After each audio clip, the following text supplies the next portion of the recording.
जय Jagannath to everyone welcome back to my channel. तो RI result तो बाहर जाइए से समस्त को क्वालिफाई कर देछि जेति कि प्रिलिम्स रे एग्जाम देथिले समस्त क्वालिफाई। तो प्रिलिम्स रे जो माने एग्जाम खराब करथिले सेमानका पई भलो सुजोग कि सेमाने आउ सेटा भाबिएनि कि मोर प्रिलिम्स खराब हेतला एथर मेंस को भल से पढी के देबे। वो ट्रिपल एससी कथा कहिना ता गुणटे टिके सेमिति अछि कारण आमर होउछि केबेठु आसिक एग्जाम हेलाणी ता दियर सीए इन्वेस्टिगेशन करी करी करी करी एबे समस्त को क्लियर करेदेला तापर एबे भी जाना नहीं मेंस एग्जाम केबे हबो। सब कहउछंदी कि जुलाई रे एग्जाम हेई पारे किंतु सेटा भी जाना नहीं से घुंचे घुंचे पुणी नहीं जाई पारे कि जुलाई रे भी हेई पारे।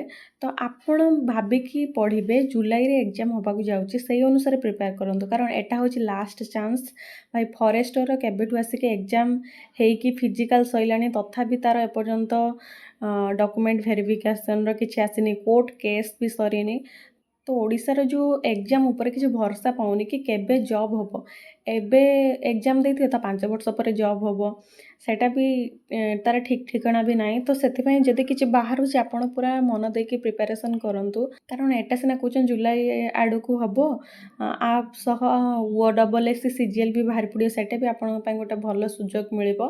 तो आपण जदि एबेटू प्रिपरेशन करिवे आर सिलेबस ताहार भी किछि सिलेबस सेम ता मेंस सह भी सेम तो भाबिबेनि कि मु से एग्जाम पई पढुची एग्जाम पई काई पढिम एमिति नुह। जदि आपण समस्तंकर आरआई क्लियर हेची तो आरआई पई पढंतु 2 मास पूरा भल से पढंतु ता भितरे आपणकर वो डबल एससी सीजीएल बाहर जाइथिबो बोते जे बाहर जाइथिबो सेठी भी आपण को प्रिपरेशन करि परिए। तो आगतुरी आपण आ सिलेबसटा सार देले सेतळका असुविधा हबनी।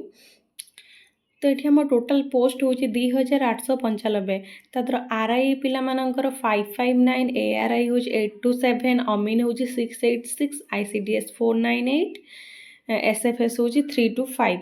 तो एतिकी पोस्ट अच्छी पिलांग पई भाव 3 लाख पाखापाखि पिला एग्जाम देइथिले सेमानकु क्वालिफाई कर देइछि पुणी सेमाने एतिकी पोस्ट पई सेमाने मेंस एग्जाम देबे प्रिलिम्स नो मेंस ताहाले आपण जो भाबुथि कि वो ट्रिपल एससी माने सहज क्वेश्चन आसियो एइथर सेटा टिके मुंडरो काढी दियंतु कारण एते पिला दउजंदी माने कट ऑफ भी सेमिति नेबे आ क्वेश्चन भी से सेमिति आनिबे सेति पई आपण टिके टफ लेवल टिके क्वेश्चन सॉल्व करंतु। तो एथर आमर सिलेबस मेंस पई कौन कौन रोची मैथमेटिक्स 40 मार्क रो आसीबो आउ गोटे क्वेश्चन 1 मार्क आसिकी टोटल मार्क 40 मार्क हबो। जनरल स्टडीज रे भी 40 टा क्वेश्चन 40 मार्क इंग्लिश रो 40 टा क्वेश्चन 40 मार्क ओडिया रे 20 टा क्वेश्चन 20 मार्क कंप्यूटर रे 40 टा क्वेश्चन 40 मार्क टोटल होची टाइम देबे 3 घंटा टोटल होची मार्क होची 180। तो नेगेटिव मार्किंग भी एठी रोची नेगेटिव मार्किंग होची केते 0.33। तो आपरे आपण मानकर कंप्यूटर टेस्ट नेबे तापरे जाईकी आपणक डीवी हबो काउंसलिंग हबो। तो एठी होची आपण मानकर फास्ट स्ट्रैटेजी बने स्मार्ट वर्क केमिति करी हार्ड वर्क सह स्मार्ट वर्क आपणकर जो जो सब्जेक्ट भलो होउची ताकू आके रखिए कि सेटर ही फुल टू फुल मार्क आपन को अचीव करिया दरकार। जो जो सब्जेक्ट होउनी ताकू छाड़ी देबेनी ताकू डेली का डेली किछि किछि करी करी करी करी जिबे। जदि हम भाबिया मैथ हमर हेई जाउची मु एबे खाली एसबु पढुची मैथ तो हेई जिवो किंतु से भूल केबे भी करियेनी जोटा आपनकर होउची सेटा को भी आस देख देखा जे कारण एग्जाम हॉल रे आपन जतले बसथिबे आपन को होउथिया जिंस जतले आपन को न आस्थुओ सेतले आपन अधिक पैनिक करिए कि मते एई जिंसटा भलो हुए एटा होउनी ताने होउ नथिबा जिंस रे मु कोन करिबे सेति पई आपनकर जोटा होउची सेटा को प्रैक्टिस करिया सह जोटा न होउची सेटा टिके अधिक टाइम दियो।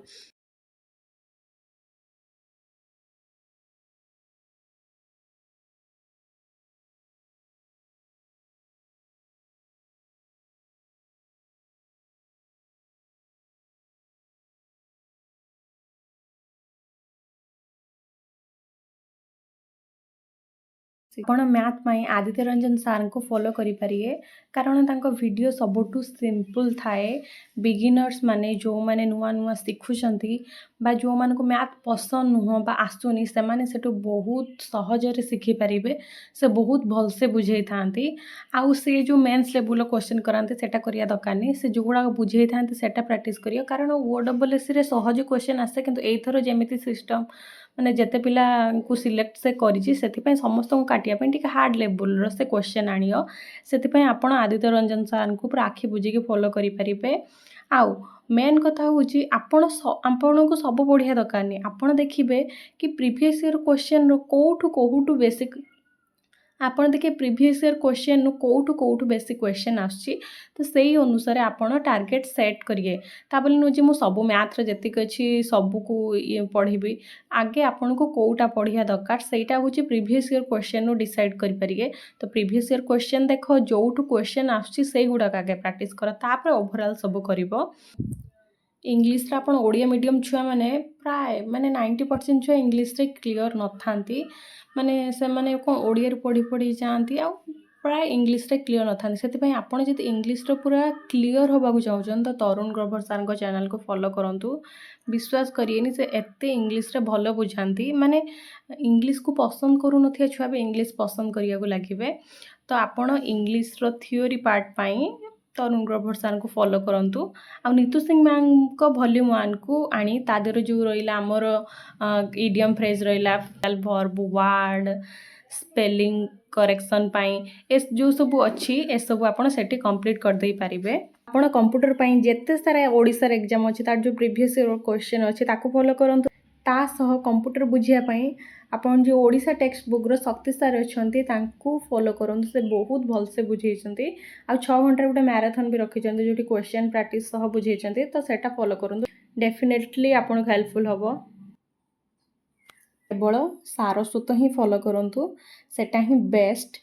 तो आपण ओडिया पई को आपण आगे देखिए को थ्रू क्वेश्चन आछी पूरा सारस्वत बही को तो पूरा पानी कर देबेनी ना को जोठी क्वेश्चन आस्तु सेही अनुसार आपण सारस्वत बही पढंतु ताको कंप्लीट करंतु सेउठु ही क्वेश्चन आसीबो। ये जीएस पई आपण कोन करिए जीएस पई हमर जो परमार एसएससी क्लास होउची आपण ताको फॉलो करंतु। कारण जीएस रो भी किसी ठीक ठिकाना न थाए से कोठु आनी पकई थाए चारियाडू आनी पकई दे थाए। बेसी ओडिसा जीएस ऊपर फोकस करंतु ता सह इंडिया रे भी फोकस करिवे। तार जो जीएस पार्टटा भी रहउची सेटा भी देखिबे।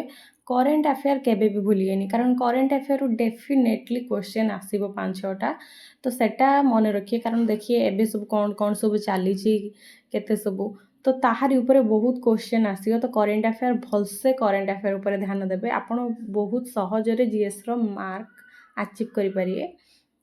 कारण अलगा सब जीएस रो पार्ट कोठी आसीयो जाना नै बहुत किछि पढ़िया पड़ियो। करेंट अफेयर एमिति गोटे जिंस तमे ए डेली का डेली कोन होउची इंपोर्टेंट जिंस जदी आपण पढ़िबो तो करेंट अफेयर सहज रे आपण आंसर करि परिबे। प्रति सब्जेक्ट रो अलगा अलगा स्ट्रेटजी वीडियो मु परे बनै देबी। तो आपण हार्ड वर्क सह स्मार्ट वर्क करंतु। एटा होची आपण पय लास्ट चांस जेमिति एग्जाम प्रीलिम्स एग्जाम दे दे के आसी भगवान को जो डाको ना प्लीज भगवान मोर हे जाई थाउ से जो गोटे मार्क भूल करछ सेटा भूल हे न थाउ। तो एटा को सेही ये बोली नियो कि भगवान गोटे चांस देइछंती। तो एटा को भल से प्रिपरेशन करो कारण ओडिसा जॉब भरोसा नाही। गोटे जॉब पई पोस्ट बाहर कने से ताको 5-6 वर्ष परे दबो। सेति पई जेतिकी बाहर होची आपण भल से प्रिपरेशन करंतु। जदि एबे करिवेनी तो आउ 5 वर्ष वेट करिया पड़ियो। बयस गडी जेइथियो केतले बयस को कमेई दउचंदी सेटा भी ठीक ठिकाना नाही। तो भल से प्रिपरेशन करंतु याकु लास्ट चांस भाबी के प्रिपरेशन करंतु। तो thank you for watching my video. जदि आपण मानको वीडियो द्वारा किछि हेल्प मिलथिबो तो समस्त शेयर करंतु।